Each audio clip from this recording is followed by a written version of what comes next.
Hi friends, ಎಲ್ಲರಿಗೂ ನಮಸ್ಕಾರ. ಈ ಒಂದು ವಿಡಿಯೋದಲ್ಲಿ KS ಆನ್ಲೈನ್ ಅಪ್ಲಿಕೇಶನ್ನ ಯಾವ ರೀತಿಯಾಗಿ ಫಿಲ್ ಮಾಡೋದು ಅಂತೇಳಿ ತಿಳಿಸ್ಕೊಡ್ತೀನಿ ಸ್ನೇಹಿತರೆ. ಆದ್ದರಿಂದ ಈ ವಿಡಿಯೋನ ಸ್ಕಿಪ್ ಮಾಡದೆ ಪೂರ್ತಿಯಾಗಿ ನೋಡಿ ಅಂತ ಹೇಳ್ತಾ ಈ ವಿಡಿಯೋನ ಶುರು ಮಾಡೋಣ, ಬನ್ನಿ ಸ್ನೇಹಿತರೆ. ಮೊದಲಿಗೆ ನಾವು KPSC ಲಾಗಿನನ್ನು ಯಾವ ರೀತಿಯಾಗಿ ಓಪನ್ ಮಾಡ್ಕೊಳ್ಬೇಕಂತ ಹೇಳ್ಕೊಡ್ತೀನಿ. ನಾವು ಗೂಗಲ್ ಕ್ರೋಮಲ್ಲಿ KPSC ಅಂತೇಳಿ ಸರ್ಚ್ ಮಾಡಬೇಕಾಗುತ್ತೆ. KPSC ಅಂತೇಳಿ ಸರ್ಚ್ ಮಾಡಿದಾಗ ಕೆಳಗಡೆ KPSC GOK ಅಪ್ಲಿಕೆಂಟ್ ಲಾಗಿನ್ ಅಂತ ಕಾಣ್ತಾ ಇದೆ ಅಲ್ವಾ, ಇದನ್ನು ಕ್ಲಿಕ್ ಮಾಡಬೇಕು ಸ್ನೇಹಿತರೆ. ಅಪ್ಲಿಕೆಂಟ್ ಲಾಗಿನನ್ನು ಕ್ಲಿಕ್ ಮಾಡಿದಾಗ ಈ ರೀತಿಯಾದಂಥ ಒಂದು ಪೇಜ್ ಓಪನ್ ಆಗುತ್ತೆ. ಯೂಸರ್ ನೇಮ್ ಪಾಸ್ವರ್ಡ್ ಕೇಳುತ್ತೆ. ಈ ಹಿಂದೆ ನೀವು CTI ಆಗಿರ್ಬೋದು, ಗ್ರೂಪ್ C ಮುಂತಾದ ಎಕ್ಸಾಮ್ಗಳನ್ನು ಹಾಕಿದಾಗ ನೀವು ಲಾಗಿನ್ ಮಾಡ್ಕೊಂಡಿದ್ದರೆ ಡೈರೆಕ್ಟಾಗಿ ನಿಮ್ಮ ಮೊಬೈಲ್ ನಂಬರ್ ಹಾಗೂ ಪಾಸ್ವರ್ಡನ್ನು ಹಾಕಿ ಒಂದು ಅಪ್ಲಿಕೇಶನನ್ನು ಸೈನ್ ಇನ್ ಮಾಡಬೇಕಾಗುತ್ತೆ. ನಾವು ಇದೇ ಮೊದಲ ಬಾರಿಗೆ KPSC ಲಾಗಿನನ್ನು ಯೂಸ್ ಮಾಡ್ತೀವಿ ಅಂದರೆ ನ್ಯೂ ಅಪ್ಲಿಕೆಂಟ್ ಮೇಲೆ ಕ್ಲಿಕ್ ಮಾಡಬೇಕಾಗುತ್ತೆ. ನ್ಯೂ ಅಪ್ಲಿಕೆಂಟ್ ಮೇಲೆ ನ್ಯೂ ರಿಜಿಸ್ಟ್ರೇಷನ್ ಮೇಲೆ ಕ್ಲಿಕ್ ಮಾಡಿದಾಗ ಹೊಸದಾಗಿ ರಿಜಿಸ್ಟ್ರೇಷನ್ ಮಾಡ್ಕೋಬೇಕಾಗಿತ್ತಪ್ಪ ಅಂದ್ರೆ ನಾವು ನ್ಯೂ ಅಪ್ಲಿಕೆಂಟ್ ರಿಜಿಸ್ಟ್ರೇಷನ್ ಮೇಲೆ ಕ್ಲಿಕ್ ಮಾಡಿ ಇಲ್ಲಿ ಮೊಬೈಲ್ ನಂಬರ್ನ ಹಾಕಬೇಕು. ಆಮೇಲೆ ಇಲ್ಲಿ ವೆರಿಫೈ ಅಂದಮೇಲೆ ನಿಮಗೆ ನೀವು ಯಾವ ಒಂದು ಮೊಬೈಲ್ ನಂಬರ್ ಹಾಕಿರುತ್ತೀರೋ ಆ ಒಂದು ಮೊಬೈಲ್ಗೆ ಒಂದು OTP ಬರುತ್ತೆ. ಆ OTPಯನ್ನು ಆ ಒಂದು ಸ್ಥಳದಲ್ಲಿ ನಮೂದಿಸಬೇಕಾಗುತ್ತೆ. ಅದನ್ನು ವೆರಿಫೈ ಮಾಡಿದ ತಕ್ಷಣ ಇಲ್ಲಿ ಪ್ಲೀಸ್ ಎಂಟರ್ ಇಮೇಲ್ ID ಅಂತಿದೆ. ಇಲ್ಲಿ ನಿಮ್ಮ ಇಮೇಲ್ ID ಅಥವಾ Gmail IDಯನ್ನು ಹಾಕಬೇಕಾಗುತ್ತೆ. ಇಲ್ಲಿ ಕೆಳಗಡೆ ಪಾಸ್ವರ್ಡ್ ಸೆಟ್ ಮಾಡ್ಕೋಬೇಕಾಗುತ್ತೆ. ಯಾವ ರೀತಿಯಾಗಿ ಸೆಟ್ ಮಾಡ್ಕೋಬೇಕಂದ್ರೆ ಕನ್ನಡ ಅಂತ ಇದೆ ಹೆಸರು. K ಕ್ಯಾಪಿಟಲ್ ಇರಲಿ ಸ್ನೇಹಿತರೆ, NNADA. ನಾನು ಒಂದು ಎಕ್ಸಾಂಪಲ್ ಕೊಡ್ತಿದ್ದೀನಿ ಸ್ನೇಹಿತರೆ, ಹೆಸರು ಅಂತೇಳಿ. ಫಸ್ಟ್ ಲೆಟ್ರ್ ಕ್ಯಾಪಿಟಲ್ ಇರಲಿ ಅಥವಾ ಮಧ್ಯದಲ್ಲಿ ಅಥವಾ ಯಾವುದಾದ್ರೂ ಲೆಟ್ರ್ ಒಂದು ಕ್ಯಾಪಿಟಲ್ ಇರಲಿ, ಎಲ್ಲ ಸ್ಮಾಲ್ ಇರಲಿ. ಆಮೇಲೆ ಏನಪ್ಪ ಅಂತಂದರೆ ಸ್ಪೆಷಲ್ ಕ್ಯಾರೆಕ್ಟರ್ ಸ್ನೇಹಿತರೆ, ಹ್ಯಾಶ್ ಆಗಿರ್ಬೋದು ಅಥವಾ ಆಗಿರ್ಬೋದು, ಯಾವುದಾದ್ರೂ ಒಂದನ್ನು ಇಟ್ಟು ಒಂದು 2-3 ಸಂಖ್ಯೆಗಳನ್ನು ಇಡಬೇಕು. 1 2 3 ಆಗಿರ್ಬೋದು. ಈ ರೀತಿಯಾದಂಥ ಸಂಕೇತಗಳನ್ನು ನೀಡಿ, ಓಕೆನಾ. ಪಾಸ್ವರ್ಡನ್ನು ರೀಸೆಟ್ ಮಾಡಿದ್ಮೇಲೆ ಅಥವಾ ಸೆಟ್ ಮಾಡಿದ್ಮೇಲೆ ಇಲ್ಲಿ ಕ್ಯಾಪ್ಚಾವನ್ನು ಹಾಕಬೇಕಾಗುತ್ತೆ. ಇದರಲ್ಲಿರ್ತಕ್ಕಂಥ ಕ್ಯಾಪ್ಚಾವನ್ನು ಇಲ್ಲಿ ಫಿಲ್ ಮಾಡಿ ಸಬ್ಮಿಟ್ ಕೊಡಿ. ಆಮೇಲೆ ನಿಮಗೆ ಒಂದು ರೆಫರೆನ್ಸ್ ID ಬಂದಿರುತ್ತೆ. ಆ ರೆಫರೆನ್ಸ್ ID ಅಥವಾ user name, email ID, enrolment number ಅಥವಾ ಎನ್ರೋಲ್ಮೆಂಟ್ ನಂಬರ್ ಅಂತಾರೆ, ಆ ಒಂದು ನಂಬರನ್ನು ಇಲ್ಲಿ ಹಾಕಿ ನಿಮ್ಮ ಒಂದು ಸೆಟ್ ಮಾಡಿರ್ತಕ್ಕಂಥ ಪಾಸ್ವರ್ಡ್ ಸಹ ಹಾಕಿ ಕ್ಯಾಪ್ಚಾವನ್ನು ನಮೂದಿಸಿ ಸೈನ್ ಇನ್ ಮಾಡಬೇಕು. ಸೈನ್ ಇನ್ ಮಾಡಿದ ತಕ್ಷಣ ಇಂಥ ಒಂದು ಪೇಜ್ ಓಪನ್ ಆಗುತ್ತೆ. ಇದು ಕ್ಲಿಕ್ ಮಾಡ್ಕೋಬೇಕಾಗುತ್ತೆ. ಆಮೇಲೆ ಗೋ ಅನ್ನಬೇಕು. ನಿಮಗೆ ಈ ರೀತಿಯಾದಂಥ ಒಂದು ಸೂಚನೆ ಬರುತ್ತೆ. ಆ ವಿದ್ಯಾರ್ಥಿಯ ವಿವರಗಳಲ್ಲಿ PUC ಮತ್ತು ನಂತರದ ವಿದ್ಯಾರ್ಥಿಯ ವಿವರಗಳನ್ನು ದಿನಾಂಕ 2-3-2024 ಒಳಗೆ ಪ್ರೊಫೈಲ್ ಭರ್ತಿ ಮಾಡಿಕೊಂಡಿದ್ದಲ್ಲಿ PUC ನಂತರದ ವಿದ್ಯಾರ್ಥಿಗಳನ್ನು ಡಿಲೀಟ್ ಮಾಡಿ ಮತ್ತೊಮ್ಮೆ ಭರ್ತಿ ಮಾಡಿಕೊಂಡು ಮುಂದುವರಿಯುವಂತೆ ಸೂಚಿಸಲಾಗಿದೆ. ಅಲ್ಲೇನಪ್ಪ ಅಂತಂದ್ರೆ ನಿಮ್ಮ SSLC ಒಂದು ಡೀಟೇಲ್ಸನ್ನು ಆಟೋಮೆಟಿಕ್ಕಾಗಿ ತೆಗೆದುಕೊಂಡಿರುತ್ತೆ. ಯಾಕಪ್ಪ ಅಂತಂದ್ರೆ ಅದು ಪರ್ಸ್ನಲ್ ಡೀಟೇಲ್ಸಲ್ಲಿ ಆ್ಯಡ್ ಆಗಿರುತ್ತೆ ಸ್ನೇಹಿತರೆ. SSLCಯನ್ನು ಬಿಟ್ಟು ನೀವೇನಪ್ಪ ಅಂತಂದರೆ SSLCನ ಮಾರ್ಕ್ಸ್ ಕಾರ್ಡಾಗಿ ಹಾಕಬೇಕಾಗುತ್ತೆ. ಅದೊಂದು ಹಾಕಿ ಆಮೇಲೆ PUCದು ಮತ್ತು ಡಿಗ್ರಿದು ಈ ಹಿಂದೆ ನೀವು ಭರ್ತಿ ಮಾಡಿದ್ರಪ್ಪ ಅಂತಂದರೆ ಯಾವಾಗಲಾದರೂ ಒಂದು ಸಾರಿ ಅಪ್ಪ ಅಂತಂದರೆ ಅದನ್ನು ಡಿಲೀಟ್ ಮಾಡಬೇಕಾಗುತ್ತೆ ಸ್ನೇಹಿತರೆ. ಆ ಒಂದು PUC ಮತ್ತು ಡಿಗ್ರಿಯನ್ನು ಡೀಟೇಲ್ಸ್, ಎಜುಕೇಷನ್ ಡೀಟೇಲ್ಸನ್ನು ಡಿಲೀಟ್ ಮಾಡಿ ಮತ್ತೊಮ್ಮೆ ಫಿಲ್ ಮಾಡಿಕೊಂಡು ಮತ್ತೊಮ್ಮೆ ಡಾಕ್ಯುಮೆಂಟನ್ನು ಅಪ್ಲೋಡ್ ಮಾಡ್ಕೋಬೇಕಾಗುತ್ತೆ. ಅದೇ ಒಂದು ಸೂಚನೆ ಇಲ್ಲಿ ಕೊಟ್ಟಿದ್ದಾರೆ ಸ್ನೇಹಿತರೆ. ಓಕೆ, ಇದನ್ನು ಓಕೆ ಅಂತ ಕೊಡಿ. ಓಕೆ ಕೊಟ್ಟ ಕ್ಷಣ ಈ ಒಂದು ಹೋಮ್ ಪೇಜ್ ಓಪನ್ ಆಗುತ್ತೆ.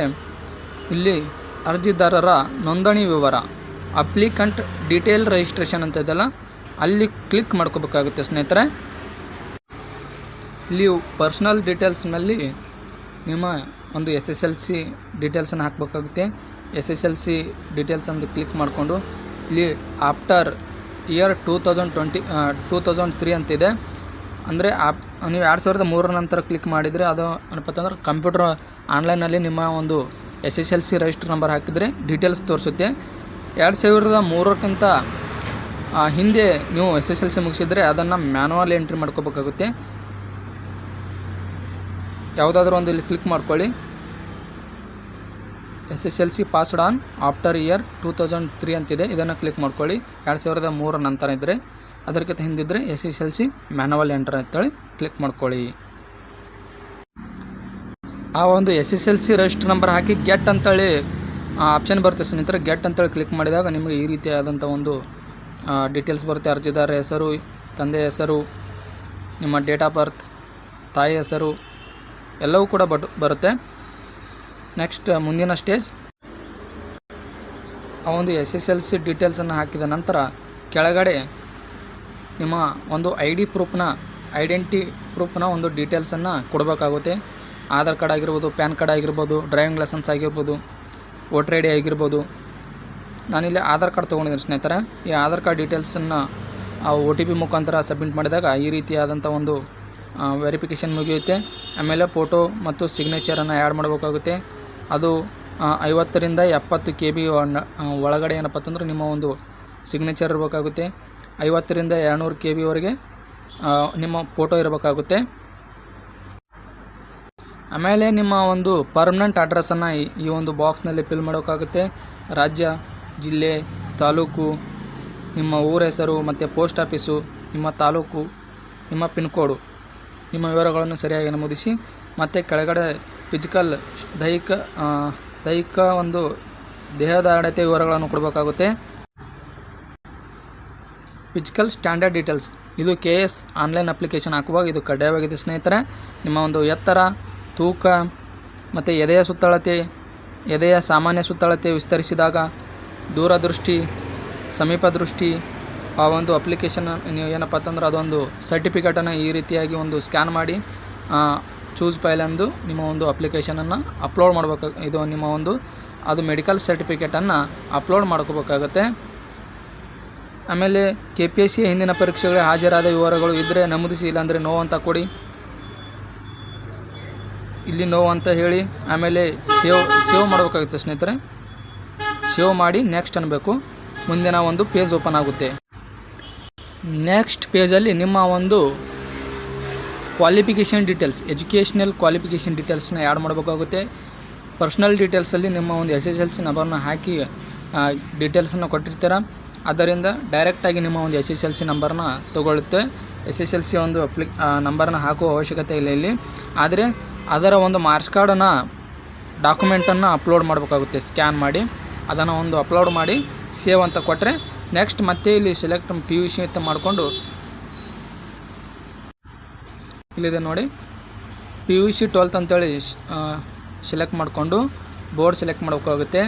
ನಿಮ್ಮೊಂದು ನೋಂದಣಿ ಸಂಖ್ಯೆ ಹಾಕಿದ್ರೆ ಆಟೋಮೆಟಿಕ್ಕಾಗಿ ನಿಮ್ಮ ಕಾಲೇಜು, ಸ್ಟೇಟು, ಕೋರ್ಸು ಎಲ್ಲ ಬರುತ್ತೆ. ಮತ್ತು ಇಲ್ಲಿ ರಿಸಲ್ಟ್ ಕೂಡ ಬರುತ್ತೆ. ಇಲ್ಲಿ ಕಾಂಬಿನೇಷನನ್ನು ಸೆಲೆಕ್ಟ್ ಮಾಡ್ಕೋಬೇಕಾಗುತ್ತೆ. ಕಾಂಬಿನೇಷನ್ ಸೆಲೆಕ್ಟ್ ಮಾಡಿಕೊಂಡು ಅದರ ಒಂದು ನಿಮ್ಮ ಒಂದು PUCಯ ಮಾರ್ಕ್ಸ್ ಕಾರ್ಡ್ ಒಂದು ಸ್ಕ್ಯಾನ್ ಮಾಡಿ ಅಪ್ಲೋಡ್ ಮಾಡಿದ್ರೆ ಸೇವ್ ಮಾಡಬೇಕು. ಅಪ್ಲೋಡ್ ಮಾಡಿ ಸೇವ್ ಮಾಡಬೇಕು. ನೆಕ್ಸ್ಟ್ ಡಿಗ್ರಿ ಒಂದು ಕ್ವಾಲಿಫಿಕೇಷನ್ ಆ್ಯಡ್ ಮಾಡಬೇಕಾಗುತ್ತೆ. ಸೇಮ್ ಇದೇ ರೀತಿ ಡಿಗ್ರಿಯ ಒಂದು ರಿಜಿಸ್ಟರ್ ನಂಬರ್ ಹಾಕಿದರೆ ಅದು ತೆಗೆದುಕೊಳ್ಳುವುದಿಲ್ಲ, ಎಲ್ಲವೂ ಕೂಡ ಆ್ಯಡ್ ಮಾಡಬೇಕಾಗುತ್ತೆ ಇಲ್ಲಿ.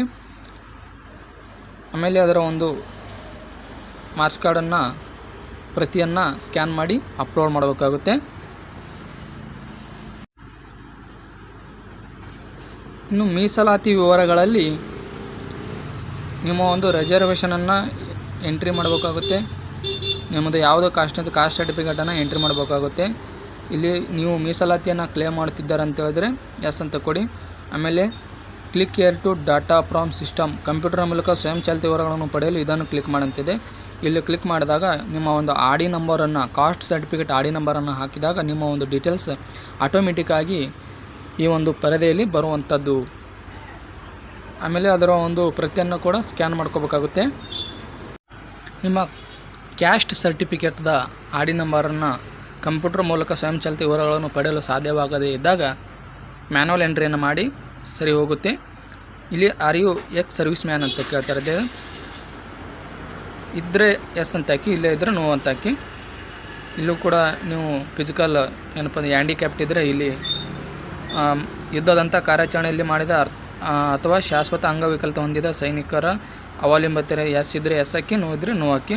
ಇಲ್ಲಿ ರೂರಲ್ ಅಂತ ಕೇಳ್ತಿದೆ. ರೂರಲ್ ನೀವು ಒಂದು ಗ್ರಾಮೀಣ ಮಾಧ್ಯಮ ಇದ್ದರೆ ಎಸ್ ಅಂತ ಹಾಕಿ, ಇಲ್ಲ ಅಂದರೆ ನೋ ಅಂತ ಹಾಕಿ. ಎಸ್ ಅಂತ ಕ್ಲಿಕ್ ಮಾಡಿದ ತಕ್ಷಣ ನಿಮಗೆ ಒಂದು ಅದೊಂದು ಗ್ರಾಮೀಣ ಮಾಧ್ಯಮವನ್ನು ಅಪ್ಲೋಡ್ ಮಾಡಬೇಕಾಗುತ್ತೆ. ನಿಮ್ಮ ಹತ್ರ ಒಂದು PDP ಇದ್ದರೆ ಆ PDPಯನ್ನು ಕೂಡ ಎಸ್ ಅಂತ ಮಾಡಿ, ಇಲ್ಲಕಂದರೆ ನೋ ಇರಲಿಲ್ಲ ಅಂದರೆ ನೋ ಅಂತ ಮಾಡಿ. ಆಮೇಲೆ ಸ್ನೇಹಿತರೆ, ನೀವು ಕನ್ನಡ ಮಾಧ್ಯಮ ವಿದ್ಯಾರ್ಥಿ ಮೀಸಲಾತಿ ಪಡೆಯುತ್ತಿದ್ದೀರಾ ಅಂತೇಳಿದೆ. ಇಂಗ್ಲೀಷ್ ಮೀಡಿಯಮಲ್ಲಿ ಇದ್ದರೆ ನೋ ಅಂತ ಮಾಡಿ, Kannada medium 1 to 10th Kannada medium ಇದ್ದರೆ ಎಸ್ ಅಂತೇಳಿ ಮಾಡಿ.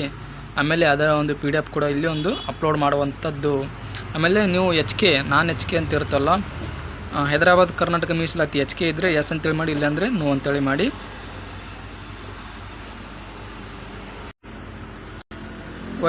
ವಯೋಮಿತಿ ಸಡಲಿಕೆ ಕೋರುವಿರಾ ಅಂತ ಇದೆ, ಇದ್ದರೆ ಎಸ್ ಅಂತ ಹಾಕಿ, ಇಲ್ಲಾಂದರೆ ನೋ ಅಂತೇಳಿ ಹಾಕಿ. ನೀವು ಸರ್ಕಾರಿ ನೌಕರರಿ ಅಂತ ಕೇಳ್ತಾ ಇದ್ದೆ, ನೀವು ಗೌರ್ಮೆಂಟ್ ಜಾಬಲ್ಲಿ ಕೆಲಸ ಮಾಡ್ತಿದ್ರೆ ಎಸ್ ಅಂತ ಹಾಕಿ, ಇಲ್ಲಾಂದರೆ ನೋ ಅಂತ ಮಾಡಿ. ನೀವು ಡಿಫ್ರೆಂಟ್ ಏಬಲ್ಡ್ ಪರ್ಸನ್ ಇದ್ದರೆ PH ಇದ್ದರೆ ಎಸ್ ಅಂತ ಹಾಕಿ, ಇಲ್ಲಾಂದರೆ ನೋ ಅಂತೇಳಿ ಹಾಕಿ. ಆಮೇಲೆ ಸೇವ್ ಅನ್ನೋ ಬಟನನ್ನು ಒತ್ತಬೇಕಾಗುತ್ತೆ. ಆಮೇಲೆ ನೆಕ್ಸ್ಟ್ ಅಂತೇಳಿ ಕ್ಲಿಕ್ ಮಾಡಿ. ಆಮೇಲೆ ಇಲ್ಲಿ ಎಕ್ಸ್ಪೀರಿಯನ್ಸ್ ಡೀಟೇಲ್ಸ್ ಅಂತ ಇದೆ, ಇಲ್ಲಿ ನೋ ಅಂತೇಳಿ ಕೊಡಿ. ಆಮೇಲೆ ಸೇವ್ ಅಂತಾನೆ, ಆಮೇಲೆ ನೆಕ್ಸ್ಟ್ ಅಂತೇಳಿ ಕೊಡಿ. ನೀವು ಯಾವುದೇ ಕ್ರಿಮಿನಲ್ ಪ್ರಕರಣಗಳಲ್ಲಿ ಶಿಕ್ಷೆಗೆ ಒಳಗಾಗಿದ್ದೀರಾ, ಎಸ್ ಅಂದರೆ ಎಸ್ ಅನ್ನಿ, ಇಲ್ಲಾಂದರೆ ನೀವು ಯಾವುದೇ ಶಿಕ್ಷೆಗೆ ಒಳಗಾಗದೇ ಇದ್ದರೆ ನೋ ಅಂತೇಳಿ. KPS ಅಥವಾ ಯಾವುದೇ ಇತರ ಆಯ್ಕೆ ಪ್ರಕ್ರಿಯೆಯಿಂದ ನಿಮ್ಮನ್ನು ಡಿಬಾರ್ ಮಾಡಲಾಗಿದೆ ಅಂತ ಇದೆ, ಇಲ್ಲಿ ನೋ ಅಂತೇಳಿ ಕೊಡಿ. ಆಮೇಲೆ ಸೇವ್ ಅಂತ ಕೊಡಿ. ಆಮೇಲೆ ನೆಕ್ಸ್ಟ್ ಅನ್ನಿ.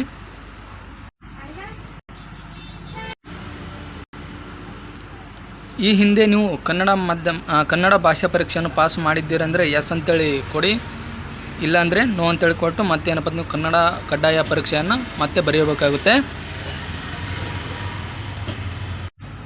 ಆಮೇಲೆ ಇದನ್ನು ಸೇವ್ ಅಂತೇಳಿ ಕ್ಲಿಕ್ ಮಾಡಿ. ಆಮೇಲೆ ಫೈನಲ್ ಸಬ್ಮಿಟ್ ಕೊಟ್ಬಿಟ್ಟು,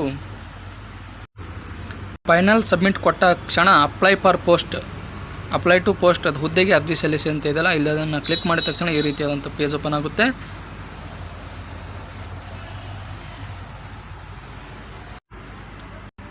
ಇಲ್ಲಿ ಅಪ್ಲೈ ಪೋಸ್ಟ್ ಅಂತ ಹೇಳಿದಲ್ಲ, ಇದನ್ನು ಕ್ಲಿಕ್ ಮಾಡಿದ ತಕ್ಷಣ ನಿಮಗೆ ಒಂದು ಕ್ಲಾರಿಫಿಕೇಷನ್ ಕೇಳುತ್ತೆ. ಅದನ್ನು ಸಬ್ಮಿಟ್ ಮಾಡಿದ ತಕ್ಷಣ ನಿಮಗೆ ಡೈರೆಕ್ಟಾಗಿ ಪೇಮೆಂಟ್ ಮಾಡುವ ಒಂದು ವಿಧಾನವನ್ನು ಓಪನ್ ಮಾಡಿ, ನಿಮ್ಮ ಒಂದು UPI ಪೇಮೆಂಟ್ ಅಥವಾ ಕಾರ್ಡ್ ಮುಖಾಂತರ, ಡೆಬಿಟ್ ಕಾರ್ಡ್ ಮುಖಾಂತರ ಒಂದು ಪೇಮೆಂಟ್ ಮಾಡಿದ ತಕ್ಷಣ ಡೈರೆಕ್ಟ್ ವ್ಯೂ ಫೈಲ್ಗೆ ಕರ್ಕೊಂಡು ಹೋಗುತ್ತೆ. ಆ ವ್ಯೂ ಫೈಲ್ ಮೇಲೆ ಕ್ಲಿಕ್ ಮಾಡಿದ ತಕ್ಷಣ ನಿಮಗೆ ಒಂದು ಅಪ್ಲಿಕೇಶನನ್ನು ಪ್ರಿಂಟೌಟ್ ತೆಗೆದುಕೊಳ್ಬೋದು. ಸೊ ಇದಿಷ್ಟಾಗಿತ್ತು ಸ್ನೇಹಿತರೆ, ಯಾವುದೊಂದು KS ಆನ್ಲೈನ್ ಅಪ್ಲಿಕೇಶನ್ನ ಯಾವ ರೀತಿಯಾಗಿ ತುಂಬೋದು ಅಂತೇಳಿ ಡಿಟೇಲಾಗಿ ಇನ್ಫಾರ್ಮೇಷನ್ನ ತಿಳಿಸ್ಕೊಟ್ಟಿದ್ದೀನಿ ಸ್ನೇಹಿತರೆ. ಈ ವಿಡಿಯೋ ಇಷ್ಟ ಆದರೆ ಲೈಕ್ ಮಾಡಿರಿ. ಇನ್ನೂ ಯಾರು ನಮ್ಮ ಚಾನಲ್ ಸಬ್ಸ್ಕ್ರೈಬ್ ಮಾಡಲಿಲ್ಲ, ದಯವಿಟ್ಟು ನಮ್ಮ ಚಾನಲ್ ಸಬ್ಸ್ಕ್ರೈಬ್ ಮಾಡಿ ಅಂತ ಹೇಳ್ತಾ ಈ ವಿಡಿಯೋನ ಇಲ್ಲಿಗೆ ಮುಗಿಸೋಣ ಸ್ನೇಹಿತರೆ. ಧನ್ಯವಾದಗಳು.